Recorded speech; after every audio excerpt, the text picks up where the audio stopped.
खैर इन सब बातों पे नहीं मैं बात करूंगा कि क्यों, कहाँ गायब, क्या कर रहा हूँ, क्या नहीं कर रहा हूँ। लेकिन आप सबने देखा कि इसकी हियरिंग जैसे ही पास आई और एज यूजुअल जैसे लास्ट टाइम कुछ लोगों ने एक अड़िंगा लगाया था, रुकावट पैदा करी थी।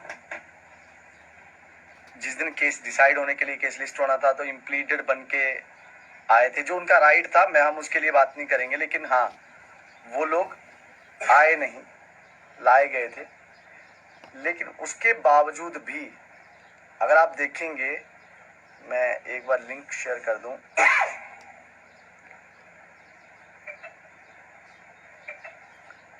यस, अगर आप लोगों के पास ये लिंक है तो एक बार शेयर कर देना। लिंक टेलीग्राम ग्रुप वगैरह में कहीं शेयर कर देना।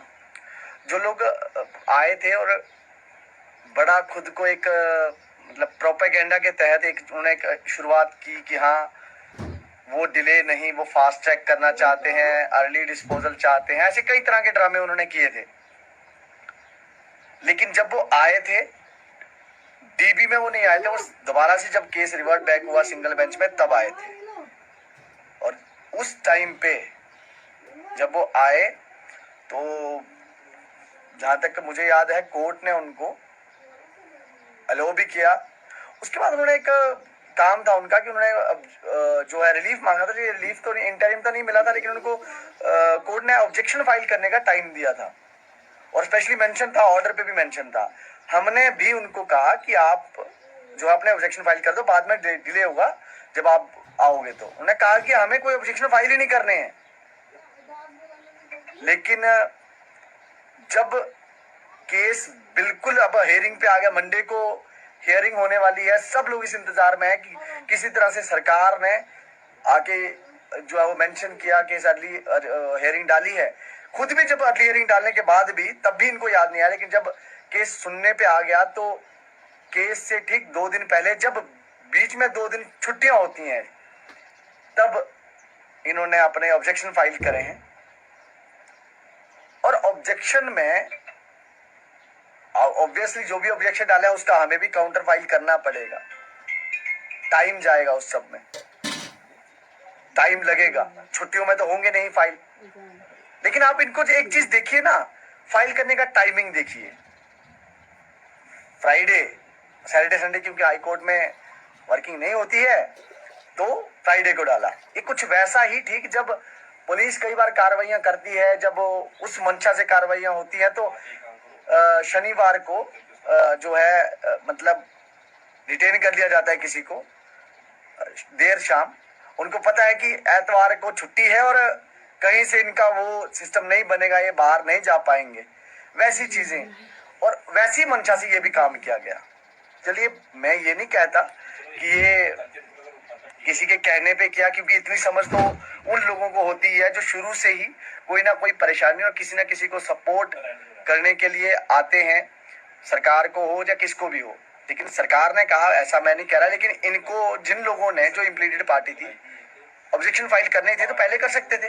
सबको पता था कि ये ऑब्जेक्शन जो हमारी ये है ऑब्जेक्शन है, जो हमने इम्प्लीड हुए हैं, जो हमने रिट करी है, उसमें जो भी हमारी ऑब्जेक्शन फाइल करने हैं करने चाहिए थे। अब वो नहीं करे और करे सिर्फ 2 दिन पहले। क्यों? डिले टैक्टिक्स, डिले टैक्टिक्स, ताकि जब कोर्ट में हम जाएं तो हमें क्या बोला, हमें ऑब्वियसली उसका रिवर्ट बैक करना है। जो भी इन्होंने ऑब्जेक्शन बोले होंगे उनको उसका रिप्लाई देना है, जो रिप्लाई बनने में टाइम लगता है, तो डिले हो जाए। तो ऐसे लोगों का जो ये कहते दूसरों को डिले गैंग, किसी को री एग्जाम गैंग कहने वाले, ये वही लोग हैं जो टेक्टिकली बड़ा ही साफ सफाई से डिले कर रहे हैं चीजों को। पहले जब फाइनल हियरिंग के लिए लिस्ट हुआ, इम्प्लीटेड पार्टी बन के डिले कर लिया। अब जब फाइनल हियरिंग सारी काम हो चुके थे तो अब ऑब्जेक्शन फाइल करके, ताकि काउंटर जो एफिडेविट आना है उसके लिए टाइम मांग लिया जाए और आगे केस और डिले हो जाए। इन लोगों का क्लियर कट एक ही मतलब है कि कुछ लोग ये चाहते हैं कि केस डिले हो। उनका ये मन में उनके ये चल रहा है कि हमारे जो एग्जाम है उनका डिसीजन अगर हमारे हक में नहीं तो किसी के भी एग्जाम ना हो। और वो यही लोग हैं जो केस से ठीक 2 दिन पहले जाग रहे हैं नींद से, फाइनल हियरिंग के ठीक 2 दिन पहले नींद से जाग रहे हैं कि हमें तो ऑब्जेक्शन फाइल करने, हमने कर दिए। जब हम कहते रहे, यहां तक कि कुछ लोगों के तो सोशल मीडिया पे पोस्ट वायरल हो रहे थे जहां वो बड़े बड़े दावे कर रहे थे कि हमें कोई भी फाइल नहीं करना है। हो सकता है आने वाले दिनों में भी कोई दावे करेगा कि हमें तो पता ही नहीं जी ऑब्जेक्शन फाइल भी हो गए, ऐसे भी दावे करेगा। क्यों? क्योंकि आपको वही हर चीज आपको धोखे में रखना है। अगर वो इतने ही सच्चे थे तो आपको पता होगा कि जब वो टेलीग्राम पे, जब वो ट्विटर पे, या जब वो बाकी सोशल मीडिया प्लेटफॉर्म पे ये दावे करते थे कि हमें कोई ऑब्जेक्शन नहीं है, हमने कोई ऑब्जेक्शन फाइल नहीं करना, तो कैसे हो गया? अब जहां तक मुझे लगता है नया अब इस पता है, क्योंकि उनको पता है कि इस चीज का विरोध होगा, तो वो ये भी बोलेंगे कि ये तो हमें पता ही नहीं जी कैसे हो गया। बिना किसी के कंसेंट के, बिना किसी के सिग्नेचर के कैसे हो जाती है चीजें? तो कंसेंट तो होगा, सब कुछ होगा, लेकिन वही टैक्टिक्स के जरिए डिले करने का। जो केस हियरिंग हमारा मंडे को था, अभी तो केस जो है वो नंबर क्या है क्या नहीं है ये कॉज लिस्ट आएगी तभी पता चलेगा। लेकिन आप पहले से ही देख लीजिए उस केस में क्या होने वाला है, इसकी भूमिका, इसका जो फाउंडेशन आज ही ले कर दी गई है कुछ लोगों द्वारा। अब उनके पीछे कौन लोग हैं वो तो वही बता सकते हैं।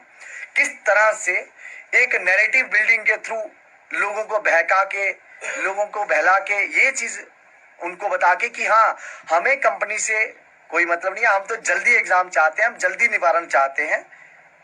लेकिन जब जल्दी की बारी आती है तो जल्दी तो बहुत पहले हो जानी थी। जहां तक हमें समझ आ रहा है, इससे पहले भी केस मेंशनिंग को लेके भी बहुत ड्रामे किए गए थे, उससे उस टाइम पे भी कोई ऑब्जेक्शन नहीं थे। लेकिन अब क्या हो गया अचानक से?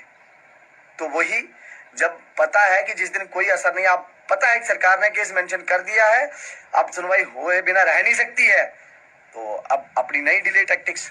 पिछली बार जब हुआ था इम्प्लीटेड वाला सिस्टम, उस दिन पता था कि फाइनल हियरिंग के लिए लिस्टेड हो चुका है केस, फाइनल हियरिंग के लिए लिस्ट हो चुका है, तो अब फाइनल हियरिंग हो जाएगी, डिले टैक्टिक्स आ गई, अपना तरीका यूज कर लिया। गाइड करने वाला कौन है इस पे हम नहीं जाएंगे, लेकिन कुछ लोग तो हैं जो ऐसा कर रहे हैं। खिलवाड़ किसके साथ? यूथ के साथ। मैं बताता हूं कैसे। जो ऑब्जेक्शन भी मैं मोटे मोटा उनको पढ़ रहा था, आप याद करो, कुछ लोग बड़े छाती ठोक के ये कहते थे कि हाँ हमें एबटेक गलत है तो वो सरकार उस पर एक्शन क्यों नहीं लेती है, हमें तो नहीं दिखा, हमें तो कोई गलत नहीं दिखा, हमें तो कुछ सबूत नहीं दिखा कि पेपर में कुछ गड़बड़ी हो रही थी। लेकिन आज से ठीक 15 से 20 दिन पहले माननीय उपराज्यपाल महोदय श्रीमान एलजी मनोज सिन्हा जी का, जो मैं उपराज्यपाल मनोज सिन्हा जी का एक बयान आया था, आप सबको पता है, जिसको वायरल हुआ, जो 5 मिनट अनऑथोराइज्ड एक्सेस वाला, 5 मिनट का एक्सेस, जहां उन्होंने शुरू में ऐसे, उन्होंने बिल्कुल ऐसे बोला था कि शुरू के 5 मिनट के लिए इनका नेटवर्क एक्सेस हुए जा रहा था। हमने कहा कि इसको ठीक करिए, उसके बाद इम्तिहान होंगे, उसके बाद परीक्षाएं होंगी। लेकिन ऑब्जेक्शन में इस बात का जिक्र नहीं है, क्योंकि पहले तो सबूत नहीं था। अब एलजी साहब ने सबूत भी दिया, लेकिन उसका जिक्र नहीं है, कहीं जिक्र नहीं है उसका। जब पेटिशन की बात करते हैं वहां कहीं भी, मैं आपसे रिक्वेस्ट करूंगा, पुराना पेज हमारा आपको पता है सबको कि हैक हो गया था, तो उसमें कुछ अनवांटेड पोस्ट शेयर हो रहे थे, किसने क्या सब चीजें छोड़ो क्यों हुआ। लेकिन अभी एक नया पेज हमने क्रिएट किया है, इसमें उतने लोग तो नहीं जुड़े हैं, ये पेज पुराना ही था, इसको मॉडिफाई किया है सो दैट कि हम बिल्कुल जीरो से ना शुरू करना पड़े, कुछ लोगों से तो शुरू हो जाए।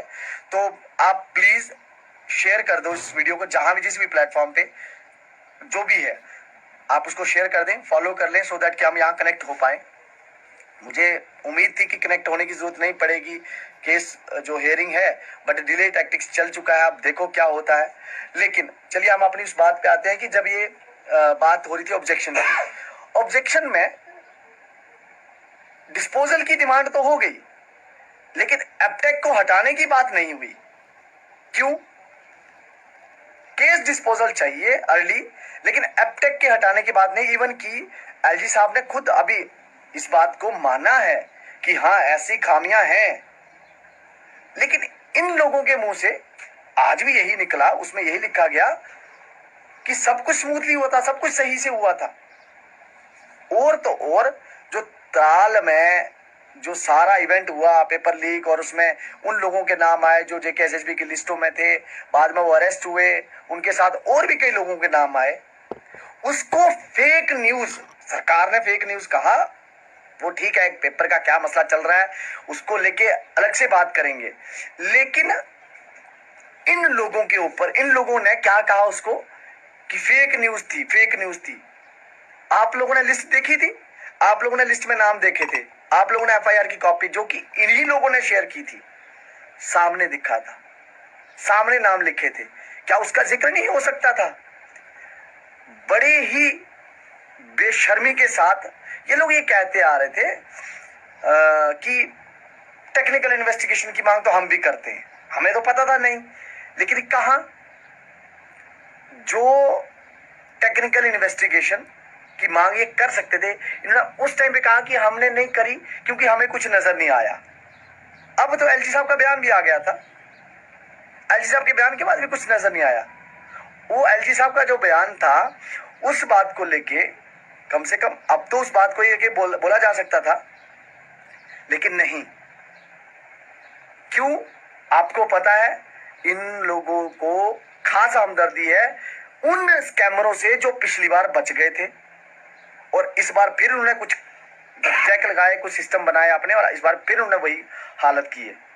ना ये उनके बारे में बोले कभी, ना ये इनके बारे में बोल रहे हैं। ये इस बार जो है ये वही है जिन्होंने पिछली बार भी हेल्प करी थी, किसी ने हेल्प करी, किसी ने खुद करा था, लेकिन आज इस बारे में कोई बात नहीं कर रहा। उनके उन स्कैमर्स जो पुराने तीनों पेपर के, जिसका एक अभी बचा है, 2 पेपर हुए हैं, उन तीनों पेपरों को जो कैंसिल हुए थे उनके स्कैमर्स के बारे में एक भी बार ना प्रोटेस्ट, ना बात, ना कोई फॉर्मल कंप्लेंट लॉन्च करी है इन्होंने, किसी ने भी नहीं। लेकिन उस कंपनी जो टेंटेड है, जिसके ऊपर केसेस जो है, जो एफआईआर है जिसके ऑफिशियल्स के ऊपर केवीएस के पेपर लीक करने के लिए वो हो रखी है, उस कंपनी के सपोर्ट में खड़े होके फिर वही कह रहे हैं कुछ नहीं है। जहां पे आप ये चीज जरूर नोट करना, ये लोग खुद के लिए ये जरूर कहते हैं कि कुछ नहीं हुआ है, लेकिन जो सामने दिख रहा है उसको भी यही कह रहे हैं कि कुछ नहीं हुआ है। कुछ लोग हम जेन्युइन है, बाकी लोग जेन्युइन नहीं है। मतलब जो लोग ये बात कर रहे हैं कि हाँ भाई पुराने लोग जो स्कैमर थे उनको बाहर नहीं करा गया, उनको अलाउ किया गया, उनके ऊपर कोई एक्शन नहीं हुआ, वो गलत हो गए, वो जेन्युइन नहीं है। जो लोग ये कह रहे हैं कि पेपर इनके लीक हो रहे हैं, पेपरों में गड़बड़ियां हो रही हैं, इनको आप थामिए, इनको आप रोकिए, वो गलत है, ये सही है। और यहाँ उनके कुछ सहयोगी जो पिस्सों की तरह फुदकने के लिए आ जाते हैं एज यूजुअल, जिनको मैंने बार बार कह चुका हूं, जो पड़ोसी को क्या कहते हैं वो आपको पता है, वो यहाँ के क्या करते हैं, वो सपोर्ट करने के लिए आ जाते हैं। आप लोगों को कम से कम इनको एक सवाल तो करना चाहिए कि आप लोगों को ये डिले टैक्टिक्स कौन सिखा रहा है? क्यों डिले करने का तरीका कहां से ला रहे हो भाई? हम लोग सारा काम फिनिश करके ये चीज सोचते हैं कि हाँ अब फाइनल हो जाएगा, अब फाइनल हो जाएगा। पिछले 5-6 महीने से यही चीज लेके लगे हुए हैं, लेकिन आप हर बार जब कोई फाइनल डिसीजन आने की उम्मीद होती है तब आपका कोई डिले टैक्टिक्स आ जाता है, तब आपका कोई ना कोई डिले टैक्टिक्स आ जाता है। भाई ये जो कैलेंडर तुम चाह रहे हो ना भाई, कैलेंडर तो जेकेएसएसबी निकालती है। और रही बात साहब की, तो मैं तो तुम्हारा साहब हूं नहीं, जो साहब है उनको पूछो। लीडर तो लीडर मैं हूं और वो तुमसे अच्छा हूं, कम से कम वो नहीं करता जो गलत हो। अब मैं तुम्हें ये कह रहा हूं, तुम्हारा नाम लिया, उसका कारण यही है